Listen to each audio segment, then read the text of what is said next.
Hola, ¿qué tal? El día de hoy vamos a continuar conociendo un poco más, aprendiendo sobre la historia de la ciudad de Celaya. Y el día de hoy le toca a un acontecimiento verdaderamente importante, no solamente para Celaya, sino para la historia del México moderno. Y esas son las batallas de Celaya, ocurridas en abril de 1915. Bien, pues todo esto sucede después de que finalmente las distintas tropas revolucionarias o los distintos grupos que se habían conformado a lo largo de los años logran derrocar al enemigo en común, que fue Victoriano Huerta. Una vez que esto sucede en 1914, ellos comienzan a tener distintos enfrentamientos para intentar imponer su proyecto de nación, debido a que, bueno, pues evidentemente cada uno tomaba en cuenta las consideraciones y necesidades de cada una de la gente que conformaba estos distintos grupos. Sobresalen para el tema de interés dos. El primero, el de los constitucionalistas, encabezado por Venustiano Carranza y comandado en la parte armada por el general Álvaro Obregón. Por otro lado, tenemos a la División del Norte, que, bueno, pues representaba a los convencionistas comandados por el general Francisco Villa. Y bueno, pues el general Álvaro Obregón, después de varios meses de lucha, se interna en el Bajío guanajuatense, el corazón de la República Mexicana. Y es entonces cuando Francisco Villa viene en su búsqueda. Esto debido a que una de las principales intenciones del general Obregón al estar aquí en el Bajío era precisamente interrumpir la comunicación que Francisco Villa pudiera tener un poco más al sur de México.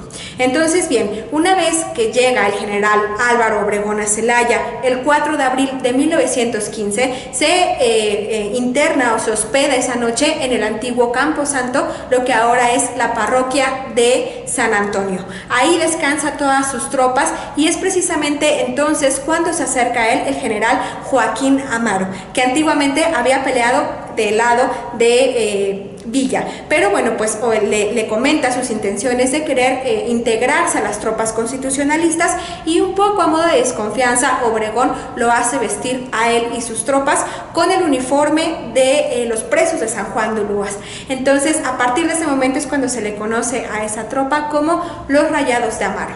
Bien, una vez instalados en ese lugar, manda el general Obregón una brigada, precisamente una parte de su ejército, los manda a hacer reconocimientos del terreno. Sale y es al día siguiente cuando llegan a la estación o la antigua estación de ferrocarril de El Guaje, lo que ahora es Villagrán. Y es ahí cuando se encuentra con una tropa también de reconocimiento, una avanzada de parte del general Francisco Villa, y comienza un combate. Entonces las tropas piden apoyo, las tropas comandadas por el general Fortunato Maicote piden apoyo precisamente a Álvaro Obregón, y es él quien sale en tren precisamente hacia esa estación para poder defender estas tropas o darles auxilio, no sin antes haber dejado a cargo la defensa de la ciudad de Celaya al general Benjamín Gil, uno de los mejores artilleros del ejército constitucionalista. Hay que recordar que para este momento el armamento era realmente poco, no superaban más de 10 cañones con los que contaba el ejército constitucionalista, y por parte del ejército convencionista no sobrepasaba de 15.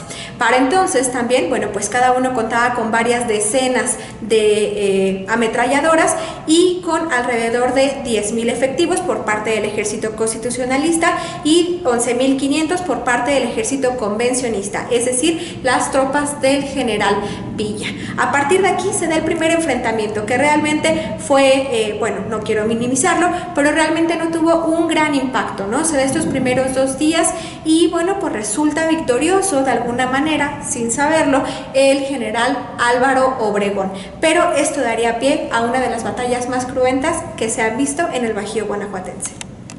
Varios días después, y después de haber intercambiado también varias cartas y telegramas entre el general Álvaro Obregón y Francisco Villa, nuevamente se encontraron aquí en la ciudad de Celaya.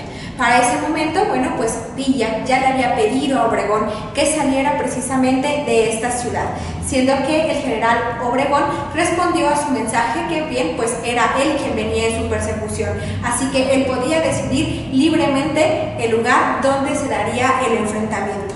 Villa le pedía también que pensara en todos los civiles que precisamente podrían sufrir los estragos de este encuentro, por lo que previamente también el general Álvaro Obregón decidió repartir una circular o hacer justamente circular un comunicado donde se le notificaba a todos los ciudadanos celayenses que podían salir de la ciudad en el momento que lo estimaran pertinente.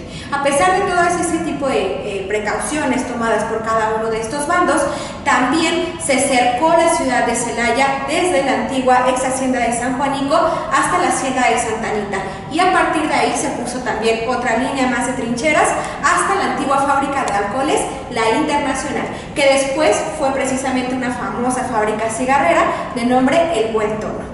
Bien, pues bueno, después de haber instalado toda esta defensa y de haber posicionado por parte del general Obregón ametralladoras en las torres más altas de la ciudad de Celaya, es decir, las torres de los templos, estaban listos para un nuevo encuentro. Cabe mencionar que aunque las ametralladoras fueron instaladas precisamente en estos sitios, nunca sufrieron ningún daño, debido a que durante los combates el general Francisco Villa junto a sus tropas nunca pudieron romper el cerco de parte de las tropas constitucionalistas. Entonces, bien, Obregón se caracterizó toda su vida militar por ser un excelente estratega. Hay que recordar que es el único general invicto de toda la Revolución Mexicana, y es así que, aprendiendo un poco de la Primera Guerra Mundial que se estaba llevando también a cabo en Europa, decidió utilizar una de las técnicas que estaba en boga en aquel continente, que fue precisamente las trincheras y las loberas. Recordemos entonces también que bueno, pues una parte importante de la fuerza que tenía la División del Norte se debía precisamente a sus cargas de caballería, y fueron precisamente esas trincheras las que las detuvieron. Fue finalmente el 15 de abril de 1915 cuando pues se dio el último momento de encuentro entre estos dos generales de la Revolución. Una parte, bueno, pues comentaba antes en la entrega anterior, representando el constitucionalismo, y la otra parte a los convencionistas. Entonces, bien, bueno, pues en esas inmediaciones que comentaba previamente se da el último encuentro, y sin saber lo importante que sería esta victoria militar para el general Álvaro Obregón, le infligió una derrota tan definitiva a las tropas convencionalistas que no pudieron volver a rehacerse. Es decir, tuvieron algunos otros encuentros, especialmente el de Santa Ana del Conde, donde el general Obregón perdió su brazo. Sin embargo, pues la verdad es que a partir de este momento las tropas del general Francisco Villa cada vez se iban desarticulando con mayor rapidez y fuerza. Entonces se convirtieron en pequeños grupos de avanzada, pequeños grupos de guerrilla que nunca volvieron a tener la estrella militar que caracterizó anteriormente a la División del Norte. Como comentaba, sin saber lo importante que sería la victoria para el general Obregón aquí en Celaya, gracias a esta básicamente se puede consolidar o unificar de alguna manera el constitucionalismo en distintas zonas de México, partiendo precisamente de esta victoria para poder convocar al Congreso Constituyente de 1917, cuando fue promulgada precisamente la Constitución que nos rige actualmente.